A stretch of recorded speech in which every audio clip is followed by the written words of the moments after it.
A EDP Energias do Brasil anunciou seu fechamento de capital e saída da bolsa no Brasil. Hoje eu vou falar um pouquinho sobre o caso e também tentar comparar outras empresas com a EDP, buscando entender qual delas pode tomar o lugar da empresa como uma das queridinhas no setor de energia. Então, só lembrando que nada nesse vídeo é uma recomendação de investimento e também antes da gente começar, já deixa o teu like, se inscreve no canal e vamos pro vídeo. Há alguns dias, a EDP anunciou a sua intenção de fechar capital na bolsa brasileira, de forma que ela faria a compra das ações que estão no mercado por R$ 24,00 cada ação. Essas ações que estavam sendo negociadas na bolsa a menos de R$ 20,00 saltaram mais de 15% num só pregão. O principal motivo para a empresa estar fechando o seu capital no Brasil é justamente devido ao alto custo de capital que a empresa está tendo com a alta taxa de juros no Brasil.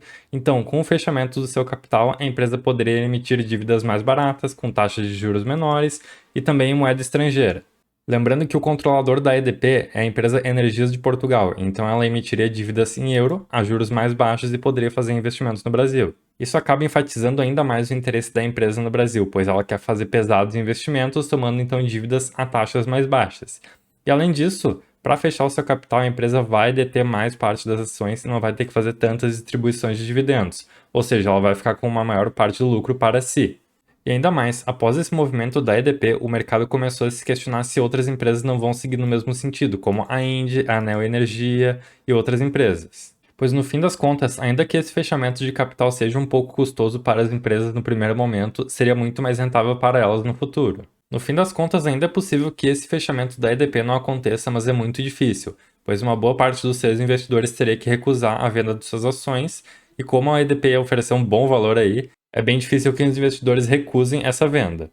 Bom, antes de tudo, vamos entender onde estava a EDP antes de ela anunciar essa intenção de fechar o seu capital. Então, no dia, a empresa estava sendo cotada a menos de R$ 20,00, estava inclusive tendo uma desvalorização nos últimos 12 meses, com o PL não tão esticado e bem próxima do seu preço justo em relação ao preço sobre valor patrimonial, com um dividend yield mais alto, inclusive.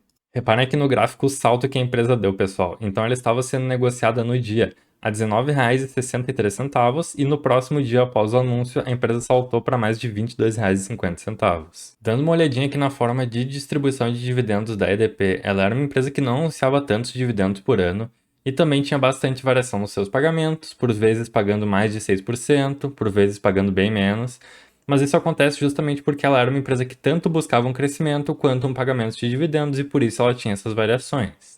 No fim das contas, o mercado esperava que após a empresa conseguir atingir um bom crescimento e maturidade, ela focasse mais na distribuição de dividendos. A empresa também tinha um valor de mercado próximo dos 10 bilhões de reais, ou seja, ela poderia ser considerada inclusive uma small cap, além de ela estar listada no setor de novo mercado da B3, o que busca trazer mais confiabilidade para a empresa e também garantir com que os acionistas tenham as mesmas ações do controlador da empresa, que é a ação de final 3. Só para título de comparação, a EDP hoje é uma empresa que atua nos setores de distribuição, transmissão e também geração. E é bem interessante vermos como ela tem atuação aqui em vários estados do Brasil. Bem, com a saída da EDP da Bolsa Brasileira, o mercado começa a voltar os seus olhos para outras empresas que atuam nos setores de geração, transmissão e também de distribuição de energia. E, portanto, o meu foco vai ser justamente em mostrar as empresas que atuam nesses três setores. E mais para o fim do vídeo eu vou buscar trazer alguns questionamentos sobre esses setores e buscar trazer também algumas informações bem relevantes para outras empresas que não estão situadas nos três. Como meu foco aqui no canal é mais voltado para empresas de dividendos, pessoal, eu vou falar então sobre as empresas que atuam nesses três setores e que também têm um bom histórico de distribuição de dividendos. Então vamos começar com a primeira delas, a CPFE. Como já é possível ver aqui nesse comparativo, a CPFE é uma empresa que está aqui com um PL próximo de 7, um preço sobre valor patrimonial próximo de 2,2 e também pagou um bom dividend yield aí nos últimos 12 meses, com a diferença em relação à EDP que ela tem um valor de mercado muito superior de quase 35 bilhões de reais. Além de todos esses dados, a CPFE é uma empresa que está com uma cotação próxima dos R$ 30 e ela é uma empresa que mais recentemente vem pagando bons dividendos. Então, a partir de 2020, ela começou a pagar dividendos bem grandes para os seus acionistas, o que começa a ser bem interessante. Além de que ela costuma fazer vários anúncios de pagamentos ao longo do ano. Como eu disse, então, é uma empresa próxima dos 35 bilhões de valor de mercado, então ela não tem mais tanto espaço para crescer em comparação com a EDP, mas ela também atua no novo mercado, que é um ponto bem positivo para a empresa. E se formos comparar com a EDP também a atuação da empresa no Brasil, nós podemos ver que ela atua em muito mais estados do país. Sendo uma gigante no setor de distribuição do país, a segunda maior companhia de distribuição em market share no Brasil, e uma gigante também em geração, com um bom potencial aqui nas suas linhas de transmissão. Passando agora para a próxima empresa, então, temos a Copel. O PL da Copel aqui, pessoal, está um pouquinho distorcido por alguns problemas não recorrentes que a empresa teve. Ela está, inclusive, abaixo do seu preço sobre valor patrimonial, mas isso aqui vem também com aquele risco de ela ser uma empresa pública e que pode aí sempre ter aquele esqueleto saindo do armário por ser uma empresa que está aí na mão do governo. Ainda assim, se a empresa chegar a ser privatizada, pessoal, ela tem um extremo potencial de valorização e também de entregas para os seus acionistas, e ela vem inclusive distribuindo dividendos bem interessantes nos últimos anos. Detalhe que para o valor de mercado da Copel, que também está próximo dos 35 bilhões de reais, ou seja, é uma empresa gigante que não tem assim tanto espaço para crescer quanto a EDP tinha. A Copel vem sendo negociada próxima de R$ 7 de cotação e ela vem tendo bastante ruídos justamente por todas essas questões de privatização, do que vai acontecer com o futuro da empresa, e é bem provável que nós vejamos aí um desfecho disso já no ano de 2023. A empresa não vinha com boas entregas anteriormente, mas a partir de 2020 ela começou a aumentar um pouco aqui o seu dividend yield e se espera que a empresa consiga manter bons patamares para os próximos anos. Diferença aqui da Copel para a EDP, então, valor de mercado que não tem tanto espaço para a empresa crescer e também o segmento de listagem da B3, ela é uma empresa nível 1 aqui na sua listagem, ou seja, ela é uma empresa que tem aquelas diferenciações entre as suas ações ordinárias, preferenciais e tudo mais, e também não tem aquele grande nível de transparência que as empresas do novo mercado têm. Mas ainda assim, muitos investidores não se importam com isso, vai de cada um escolher usar esses critérios também para fazer escolha de ações para a sua carteira. Olhando esse relatório da Copel, nós podemos perceber como a empresa está distribuída ao longo do Brasil e como ela faz o atendimento principalmente no estado do Paraná em relação à distribuição.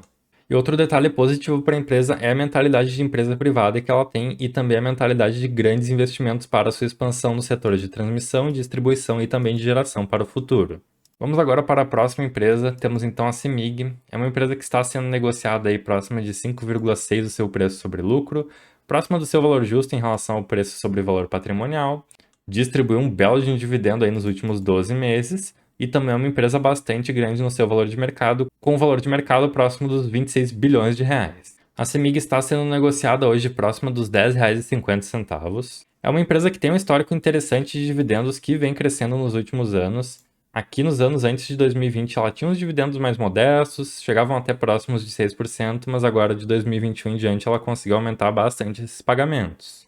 Pontos negativos, ao meu ver, para a CEMIG, pessoal, a demora nos pagamentos. Então vejam aqui que ela faz a Datacom aqui em setembro de 2022 para pagar lá no final de 2023. Eu acho isso daqui um absurdo. Mas vai de cada um. Tem investidores que não se importam com isso e colocam a empresa na sua carteira. De fato, a empresa é bem interessante, tem aquele problema de ser uma empresa pública, então pode sempre ter algum rolo, ter algum problema, mas é uma empresa que também pode vir a ser privatizada no futuro e aí, pessoal, tem uma boa chance aí de ter uma boa subida. Então, com o valor de mercado acima dos 26 bilhões de reais, é uma empresa que não tem tanto espaço para crescer em relação à EDP, e está aqui no segmento de listagem nível 1 da B3, então é uma empresa aí junto com a Copel, que não é uma empresa tão transparente, que não segue alguns padrões, mas ainda assim vai de cada investidor, isso daqui não é necessariamente um problema. A CEMIG, então, é uma empresa que atua na distribuição no estado de Minas Gerais, mas reparem como ela tem ativos em vários outros estados do Brasil, pessoal. Então é uma empresa que tem presença aqui em 26 estados do Brasil, é uma empresa bastante diversificada nas suas posições geográficas aqui do país, bem interessante nesse sentido. Além disso, ela é também a quarta maior transmissora do país e a sexta maior geradora do país, então é uma empresa bastante grande aí no setor de energia brasileiro. Vamos agora para algumas empresas que têm um valor de mercado um pouco menor, que se assemelham mais à EDP, passando agora então para a Energisa, que está aqui com um PL próximo do 6,7 e um PVP próximo de 1,35. Pagou nos últimos 12 meses um dividend yield de 3% e tem um valor de mercado próximo dos 18 bilhões de reais, então tem um pouco mais de espaço para crescer ainda. A Energisa está com uma cotação aqui então próxima de R$ 38,50. Ela acaba tendo aqui bastante variação na sua distribuição de dividendos, o que não é tão interessante. Espero aí que a empresa consiga pagar bons dividendos nos próximos anos e manter uma boa frequência nesse sentido. E além disso, a empresa costuma anunciar aqui dividendos 2 vezes por ano e pagar numa data bem próxima ao anúncio, o que é interessante para os investidores que buscam dividendos logo. No caso da Energisa, ela é uma empresa que está listada aqui no nível 2 de mercado da B3, e também é uma empresa bem diversificada aqui em vários estados do país, tendo então linhas de transmissão, fazendo geração de energia e fazendo distribuição em vários estados. E agora passando para a última empresa aqui que eu selecionei para mostrar para vocês, pessoal, a Neo Energia. Ela é uma empresa aqui que dentre todas as que eu mostrei, a que está mais descontada, está com um PL próximo aqui de 3,67, um PVP de 0,65, mas no último ano distribuiu um dividendo acima de 6, então um dividendo aqui de 6,44% nos últimos 12 meses, e tem um valor de mercado próximo dos 17 bilhões de reais, ou seja, é a empresa aqui que em valor de mercado está mais próxima da EDP. A Neo Energia, então, está cotada aqui próxima dos R$ 14,20. E a grande questão que faz ela ser negociada aqui a 0,65 seu preço sobre o valor patrimonial é o tamanho da sua dívida líquida. Então, a dívida líquida sobre EBITDA aqui da empresa está próxima dos 10, ou seja, a empresa demoraria muito tempo para conseguir quitar todas as suas dívidas, o que é bem problemático para ela. Ainda assim, é uma empresa com um valor de mercado menor, é uma empresa que está aí listada no novo mercado da B3, então, vale ficar bastante de olho nessa questão da dívida líquida. Eu não entraria na empresa por essa questão. A empresa está bem endividada e pode ter alguns problemas aí. Assim como as outras, ela também é uma empresa bastante diversificada, atuando principalmente aqui nos estados mais costeiros do país. Então, é uma empresa que atua em vários estados, faz distribuição, transmissão e também geração de energias renováveis. Mas alguns pontos interessantes aqui para a Neoenergia é que ela vem tendo sucesso em aumentar o seu lucro líquido e também em aumentar os seus dividendos distribuídos aqui. Então é uma empresa que tem vindo numa crescente de aumento de dividendos e dependendo aí dos investimentos que ela fizer, se ela conseguir se desalavancar com sucesso, pode ser uma empresa que vem com bastante potencial. Bom, pessoal, de todas essas empresas que eu trouxe para comparar com a EDP em relação aí aos setores de atuação e também algumas características das empresas, nenhuma delas me brilhou os olhos. Talvez só a Copel com a privatização eu entenda que possa ser um case de bastante sucesso, assim como a EDP vinha se mostrando. E também a CPFL, que é uma empresa que já é bastante desenvolvida e está bem sólida aí no mercado brasileiro. Mas ao meu ver, o case de crescimento da EDP era o melhor que nós tínhamos aí nas empresas que atuam nos 3 setores de energia e por isso eu entendo que o mercado brasileiro sofre uma grande perda com a empresa fechando o seu capital. Então com isso eu venho aqui para o questionamento que eu queria levantar para vocês, pessoal. Vocês que tinham EDP e que vão vender as suas ações aí pelos R$ 24 ou um pouco mais que a empresa vem anunciar, qual é a ideia de vocês? Vocês já têm alguma empresa de olho que vocês estão pensando? Vocês querem investir em alguma empresa que atue também em distribuição? Deixem aí nos comentários. E aí, o que eu queria levantar para vocês é justamente isso, pessoal. Será que vale a pena se manter em empresas de distribuição? Porque justamente essas empresas acabam tendo um problema que as empresas de geração e de transmissão não têm, que é o problema de atender muitos e muitos clientes, o problema de ter perdas, o problema de ter acidentes, quedas de postes, o problema de ter justamente o contato com muitos clientes, gatos. Então são empresas que acabam tendo bastante problemas porque o setor de distribuição é mais problemático do que os outros, certo, pessoal? Então eu, enxergando esse cenário da EDP, com a saída dela do mercado, se eu fosse um investidor da ação, eu provavelmente olharia para as empresas de transmissão e também de geração, pois eu entendo que tem boas oportunidades lá. Oportunidades essas que eu não vi com tão bons olhos aqui no setor que engloba também a distribuição. Mas bem, pessoal, o que eu tinha para trazer para esse vídeo era isso então. Bem triste aí com a saída da EDP. Tinha ela mapeada aí, talvez eu fosse adicioná-la na minha carteira. Mas é isso, faz parte. Deixem aí nos comentários, pessoal, em qual empresa vocês estão pensando em alocar o dinheiro que vai vir da venda das ações da EDP. Então, não se esqueçam também de deixar o seu like, se inscreverem no canal e é isso. Muito obrigado por acompanharem, um abraço para todo mundo. Tchau, tchau.